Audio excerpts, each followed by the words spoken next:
Dear student, अस्सलाम वालेकुम। आज के लेक्चर में हम पढ़ेंगे ओवम, ठीक है।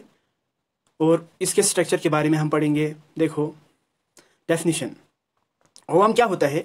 ओवम जो है फीमेल गैमीट होते हैं, यानी मैटरनल गैमीट होते हैं, और ये हैप्लॉइड इन नेचर होते हैं, ठीक, यानी 23 नंबर ऑफ क्रोमोसोम्स होते हैं। और ये क्या करते हैं? ये स्पर्म को रिसीव करते हैं, ठीक। स्पर्म को रिसीव करने के बाद इसका क्या हो जाते हैं? स्पर्म के साथ फर्टिलाइजेशन हो जाते हैं। फिर ये फर्टिलाइजेशन होने के बाद ओवम का बाद में क्या बन जाते हैं? एक ऑर्गेनिजम्स डेवलप हो जाते हैं। तो क्या हुआ? ओवम ओवम जो है यानी क्या है? ये एक फीमेल हैप्लॉइड गैमीट है जो स्पर्म को रिसीव करते हैं, फिर उसके बाद फर्टिलाइज होते हैं। फर्टिलाइज होने के बाद इसका एक मल्टी सेलुलर ऑर्गेनिजम्स बनते हैं, ठीक। देखो आगे, यानी यहाँ पर जो मैटरनल है ये फीमेल को रिप्रेजेंट करते हैं, ठीक है, ओके। हाँ, अब देखो स्ट्रक्चर। इसका स्ट्रक्चर जो है अगर देखेंगे, ये सिफेरिकल इन स्ट्रक्चर होते हैं, नॉन मोटाइल होते हैं, मींस यानी ये मूव नहीं करते हैं, ठीक। इसके स्ट्रक्चर जो है दो चीज़ों से बने होते हैं। एक होते हैं इसका इनर वाला पार्ट, जिसको हम यॉकी साइटोप्लाज्म बोलते हैं। इसको हम क्या बोलते हैं? साइटोप्लाज्म बोलते हैं। फिर उसके बाहर से ये वाला जो मेम्ब्रेन है, ये वाला और बाकी सारे ये सारे मेम्ब्रेन है, इनको हम क्या बोलते हैं? एक इन्वेलप्स बोलते हैं। इनको हम क्या बोलते हैं? इन्वेलप्स। तो स्पर्म का स्ट्रक्चर जो है दो चीज़ों से बना होता है, या तो ये साइटोप्लाज्म से बना होगा, या तो ये किससे बना होगा? या तो ये बना होगा एक इन्वेलप से बना होगा, ठीक। अब हम क्या करेंगे? साइटोप्लाज्म को देखेंगे। साइटोप्लाज्म यानी ये वाला पार्ट, ठीक है, फ्लूइडी पार्ट, ठीक, ये वाला। इस साइटोप्लाज्म को अगर सेंट्रल से यहाँ से अगर हम डिवाइड करेंगे तो इसका दो पार्ट हो जाते हैं। एक बाहर वाला हो जाएगा, एक हो जाएगा इनर साइड वाला, ठीक है। तो इनर साइड वाले को हम एंडोप्लाज्म बोलेंगे। क्या बोलेंगे? एंडोप्लाज्म। फिर बाहर वाले को हम बोलेंगे एक्सोप्लाज्म। बाहर वाले को हम क्या बोलेंगे? एक्सोप्लाज्म, ठीक है। तो साइटोप्लाज्म को के दो पार्ट्स होते हैं, एक बाहर वाला जो एक्सोप्लाज्म है, दूसरा क्या होते हैं? इनर वाला जो क्या है? एंडोप्लाज्म है। एक्सोप्लाज्म यानी बाहर वाला, ये क्या है? ये बाहर से छोटा सा, बाहर से और ट्रांसपेरेंट पार्ट होते हैं, ठीक। एंडोप्लाज्म अगर देखेंगे, ये इनर पार्ट होते हैं जिसमें सेलुलर ऑर्गेनेल्स होते हैं। हिस्टोन एक प्रोटीन का नाम है, ये प्रोटीन इसमें पाया जाएगा। इंजाइम्स पाए जाते हैं और वगैरह वगैरह बहुत सारी चीज़ें एंडोप्लाज्म में पाए जाते हैं। इसलिए एंडोप्लाज्म जो है वो ट्रांसपेरेंट नहीं होते हैं, बल्कि वो क्या होते हैं? ओपेक होते हैं, ठीक। और ये इनर से होते हैं, यानी अगर ये साइटोप्लाज्म होगा तो इसका इनर पार्ट वाला, यानी इनर पार्ट वाला क्या है? ये है आपका एंडोप्लाज्म, ठीक है। और यहाँ पर लिखा है न्यूक्लियस इज एक्सेंट्रिक, है इसेंट्रिक नहीं, एक्सेंट्रिक इन पोजीशन। ये एक्सेंट्रिक क्या होते हैं? मसलन अगर ये साइटोप्लाज्म होगा सेल का, अगर ये सेल होगा, ये साइटोप्लाज्म होगा, मान लो ये न्यूक्लियस है।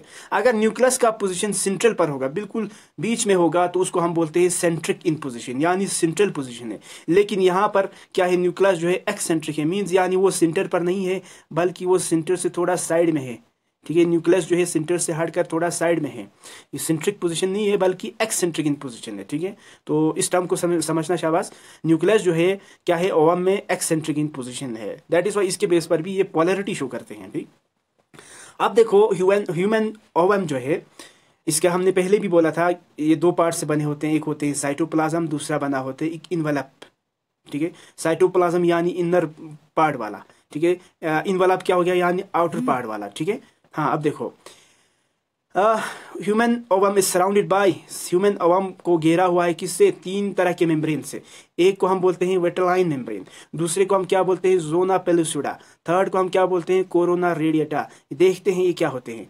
वेटेलाइन मेम्ब्रेन, वेटेलाइन मेम्ब्रेन होगा अगर ये साइटोप्लाज्म है, तो इसके बाहर वाला ये वाला लेयर है, इसको हम क्या बोलेंगे? इसको हम बोलेंगे वेटेलाइन मेम्ब्रेन, यानी प्लाज्मा मेम्ब्रेन। इसका नेचर अगर देखेंगे, ये थोड़ा ट्रांसपेरेंट होते हैं और थिक होते हैं, ठीक।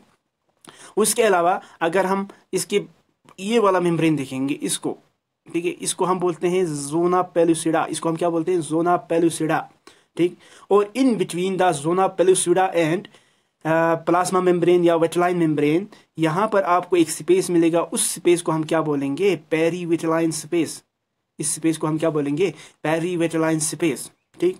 उसके अलावा सबसे बाहर वाला पार्ट, यानी जिसको हम कोरोना रेडिएटा बोलते हैं, ये बना होते हैं बहुत सारे फोलिकल सेल से। किससे बने होते हैं? फोलिकल सेल से बने होते हैं।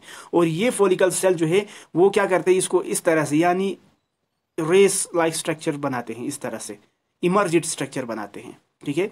और कोरोना रेडिएटा जो है ओवम का सबसे बाहर वाला पार्ट होते हैं, जो किससे बना होते हैं, फॉलिकल सेल से बना होते हैं।